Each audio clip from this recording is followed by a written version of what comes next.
हमारे बिहार की एक जेई है और जो लड़का है उसको उसने पढ़ाया लिखाया और लिविंग में रही। अब वो लड़का जैसे ही जेई बनता है और उसका चित्रकूट में पोस्टिंग हो जाती है, वो लड़का इसको धोखा देके फरार हो जाता है। मैम आपको नहीं पता चलता है, लड़कियों को क्यों नहीं समझाती हैं? जब प्यार करती हैं तो कोई किसी को चीट करता है तो पता नहीं चल जाता है कि दो जगह पे बात कर रहा है। आपको अपनी बेटी की जिंदगी से ज्यादा प्यारा पैसा है? हमने उनको बोला ये बात और उसके बाप जो है ना, प्रधान जो है ना, उसको भी अब हम लोग लाएंगे काउंटर पे।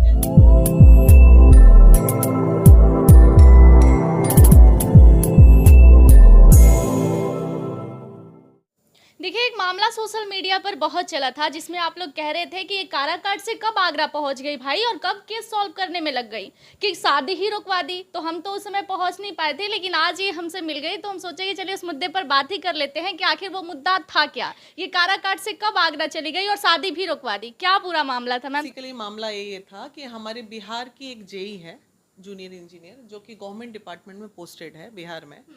और जो लड़का है उसको उसने पढ़ाया लिखाया और लिविंग में रही, और प्लस इस उम्मीद के साथ सारे सपने सजोए कि आने वाले दिनों में वो भी जेई बन जाएगा तो हम दोनों शादी करके घर बसाएंगे। अब वो लड़का जैसे ही जेई बनता है और उसका चित्रकूट में पोस्टिंग हो जाती है, वो लड़का इसको धोखा देके फरार हो जाता है। उस लड़की ने केस कर दिया महुआ थाने में।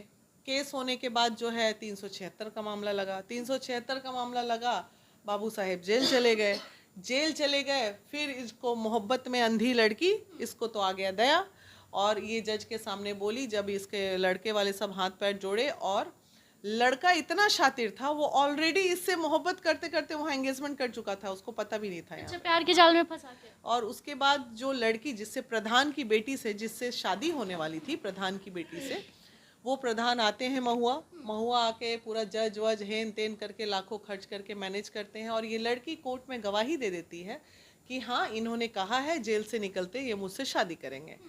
जज साहब उसी पे ग्राउंड लिखते हैं। ऑर्डर जो पास हुआ, उस ऑर्डर में ये क्लियर लिखा हुआ था कि जेल से निकलने के बाद दोनों सेटलमेंट करेंगे और इनकी शादी होगी। लेकिन शादी तो कर रहा था लड़का, इससे नहीं करके जैसे ही वो जेल से निकला फरार हो गया आगरा जाके, और वो शादी कर रहा था और वहाँ पे वो पकड़ा गया। और जब हम गए तो गांव का नाम याद करो तो जी भूल भी गए हम कौन से गांव। जलेश्वर। अच्छे खासे दहेज के साथ मैं आपको फुटेज दूंगी, आप साइड में लगा लेना। हाँ, दहेज के सामग्री का आपको देंगे। एकदम बढ़िया सजा हुआ, करोड़ों की शादी थी। बिल्कुल करोड़ों की शादी थी। जो एक प्रधान जो है लाई का मुखिया, मतलब यूपी के प्रधान मतलब लाई का विधायक, मुखिया होते हैं लेकिन उनका रुतबा बहुत ज़्यादा होता है। और वो पूरा आपके यादव के गढ़ के लोग थे सारे, और गए शादी में, पूरा पंडाल घूमे। हम बोले शादी तो आज नहीं होगी, शादी नहीं होगी तो नहीं होगी। रात के 11 बज गए, 12 बज गया, हम बोले बारात तो नहीं आएगी यहाँ, लड़का को बुलाइए, बारात नहीं आएगी। अंत में फाइनली शादी इन लोगों ने छुप छाप के कहीं पे कर ली होगी, लेकिन जो प्लेस, जो रिजॉर्ट बुक था, भूमि रिजॉर्ट, वो रिजॉर्ट में शादी नहीं हुई। बाराती आए, हमने ज़्यादा से ज़्यादा यही कहा कि ठीक है लाइट वाइट आप लोगों ने ऑफ कर दिया तो कोई बात नहीं, अब खाना बर्बाद हो जाता बेचारे उन लोग का। तो हमने बारातियों को परमिशन दे दी कि ठीक है आप लोग खाना खा लो गाँव के। मैंने जब वहाँ जाके कहा कि शादी हम नहीं होने देंगे चाहे कुछ भी हो जाओ, और पावर उनका आप बता रही हैं कि बहुत अधिक है, तो धमकी तो मिल रही होगी कि आप मेरे इज्जत के साथ। एसपी साहब को मैंने बोल दिया था कि लीगली, चूंकि पीड़िता खुद वहाँ हमारे साथ थी ना, तो कौन सा कानून उसको रोक लेता। कोर्ट का ऑर्डर है भैया, ना वहाँ एसपी रोक सकते थे, ना डीएसपी रोक सकते थे, ना हम रोक सकते थे। सबकी हालत खराब हुई पड़ी थी, अब करे तो करे क्या। अब है कि उसका बेल टूटेगा और लड़का फिर फाइनली, या तो उसके पास एक ऑप्शन है, उसकी नौकरी भी जाएगी, उसको दोबारा जेल भी जाना पड़ेगा। प्रक्रिया थोड़ी लंबी है, चुनाव आप देख रहे हो माहौल है, जैसे ही 4 जून को चुनाव खत्म होगा उसके ऊपर तो जो विपत्ति गिरने वाली है, वो फिर वही सोचेगा कि कहाँ से महाकाल से भेंट हो गया। मैं पूरा लाइव जब आपका चल रहा था तो मैं पूरा पढ़ रही थी, उसमें एक कमेंट था, हम चूंकि ये निकाल के लाई इसलिए बोल रहे हैं, लोग उसमें लिखे थे कि मैम आपको नहीं पता चलता है, लड़कियों को क्यों नहीं समझाती हैं? जब प्यार करती हैं तो कोई किसी को चीट करता है तो पता नहीं चल जाता है कि दो जगह पे बात कर रहा है। लास्ट टाइम में कैसे बोलते हैं? इस केस में जेई जो लड़की थी उसको क्या हम लोगों ने क्लास नहीं लगाया होगा? पूरे रास्ते मतलब पूरे रास्ते जब तक वो आगरा पहुंच नहीं गई, हम बस इसी बात पे उसको डांट के, तुम जैसी लड़कियों के साथ ऐसा ही होना चाहिए।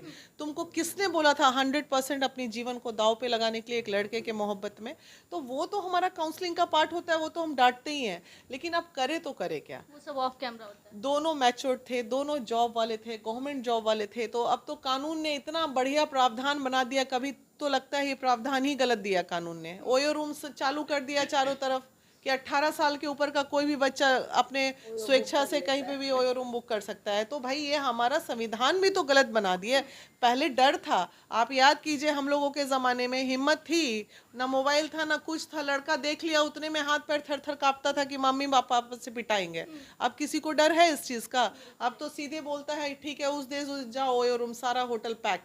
तो क्या ऐसे ऐसे सिस्टम पे रोक नहीं लगनी चाहिए? ये पूरा संस्कार डैमेज हो रहा, हमारी संस्कृति सभ्यता सब डैमेज हो रही है, क्या इस पे रोक नहीं लगना चाहिए? तो आपने कहा कि छुप के कहीं शादी कर लिया होगा, तो छुप के शादी करने के बाद कोई तो कार्रवाई होगा उस पर?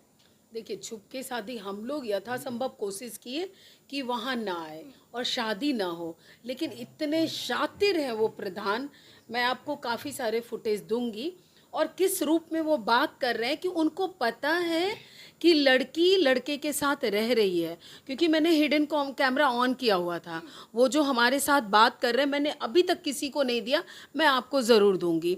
आप सुनिए कि वो सब कुछ मालूम है, उनको ये लग रहा है कि मैंने इंगेजमेंट किया और उसमें जो खर्च हुए उस पैसे का क्या। भाई आपको अपनी बेटी की ज़िंदगी से ज़्यादा प्यारा पैसा है। हमने उनको बोला ये बात कि आपकी जो पैसे हैं वो ज़्यादा इम्पोर्टेंट हो गए।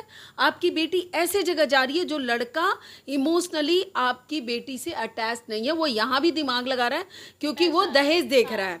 दहेज में पूरी तरह सामान, आप भी बोल रहे हैं कि मैंने पूरा पैसा झोंक दिया, मैंने घर बनवा दिया, तो आप अपनी बेटी को क्या बेच ही रहे हैं ना? आप कर धन के बदौलत या लड़के को खरीद रहे हैं। आप जान रहे हैं हम लोगों ने रोकने की इसलिए भी कोशिश की, हमने ये बताया, अवीना जी ने स्पष्ट रूप से बोला कि देखिए आपकी बेटी से एंगेजमेंट होने के बाद वो लड़का बात कर रहा है, हम आपको फोटोग्राफ देते हैं। लड़की फोटोग्राफ दी, 3 महीने पहले भी जाके मिला। आप बोल रहे 2 साल से इन लोग एंगेज है, मतलब शादी तय है। 1 साल पहले से भी शादी तय है। आप लड़के को जेल से निकाल के ला रहे हैं, चूँकि जेल हो गया था, लेकिन बावजूद उनको सब मालूम होने के बाद भी उनको बेटी को देना ही था या लड़के को खरीदना ही था। मतलब वो मानने को तैयार नहीं थे कि लड़का कहीं भी एंगेज है, बस शादी। बाप, पहली बार हमने देखा कि एक बाप अपनी बेटी का दुश्मन बना। तो ऐसे ऐसे प्रधान जो है, जो आप आए दिन देखते हैं ऑनर किलिंग्स वगैरह जो होती है, तो ऐसे ही पेरेंट जो है अपने बच्चों के दुश्मन हो जाते हैं। अगर हमें पता चल जाएगा कि इस लड़के का इतना लफड़ा है, कोई भी अच्छा बाप अपनी बेटी का कैसे शादी करेगा भाई? तो इसमें पूरे हमारी नज़र में इस केस का सबसे बड़ा कल्प्रिट अगर कोई है तो सिलवाई का प्रधान है। शादी में नॉर्मल भी झगड़ा हो जाता है तो पूरे घर का दिमाग हिल जाता है कि भाई लड़की का जगह खराब ना हो जाए, और आप लोग लड़की के घर जाके 4-5 महिलाएं और शादी को रोक दी। मतलब इतना उसका डेकोरेशन किया हुआ था, लाइट बंद कर दिया, सब लोग बैठ गए, मतलब 6 मिनट में सब कुछ बदल गया। कहीं से आप अगर स्ट्रांग है ना, लीगली आप स्ट्रांग है, तो कानून की कोई भी ताकत आपको उस कार्य करने से नहीं रोक सकती। डीएसपी आ जाते, एसपी आ जाते, डीजीपी आ जाते, कोर्ट का ऑर्डर था हमारे पास, तुम कैसे कर सकते थे शादी? इसलिए वहां जाके पूरा एकदम अटैक किए हम लोग। से इजी टारगेट हो जाती है वीना मानवी। तो मैं उनको बता देती हूँ आपके चैनल के माध्यम से कि उसकी शेरनी लोग तैयार बैठी है जवाब देने के लिए। ज़्यादा उंगली मत कीजिए, नहीं तो दिल्ली आते हुए भी हम लोगों को, भाई आगरा तक पहुंच गए, 100 किलोमीटर दूर ही है दिल्ली। बिल्कुल दिल्ली भी पहुंच सकते हैं। हम जम्मू गए हुए हैं, हम लोग यूपी का कोई ऐसा कोना नहीं है जिसको नहीं है किया। आप साउथ चले जाओ, बैंगलोर में एक लड़की को फ्लैट में नहीं घुसने दिया जा रहा था, वहाँ घुसाए। हम अगर आपको गिनती कराएंगे तो हम नहीं करवा पाएंगे, हम सक्षम नहीं हैं इस मामले में। तो देखिए, आप लोग जानना चाहते थे पूरा मैटर क्या है, हमने भी कोशिश किया कि पूरे मैटर में आपको बता दूं, और जो जितने भी उसके क्लिप्स हैं सब मैं वीडियो में लगा दूंगी, और आप लोग देख लेंगे कि क्या कुछ हुआ वहाँ जाने के बाद, और आप लोग को भी समझ में आ जाएगा कि आखिर वहाँ की शादी क्यों रुकी थी। धन्यवाद।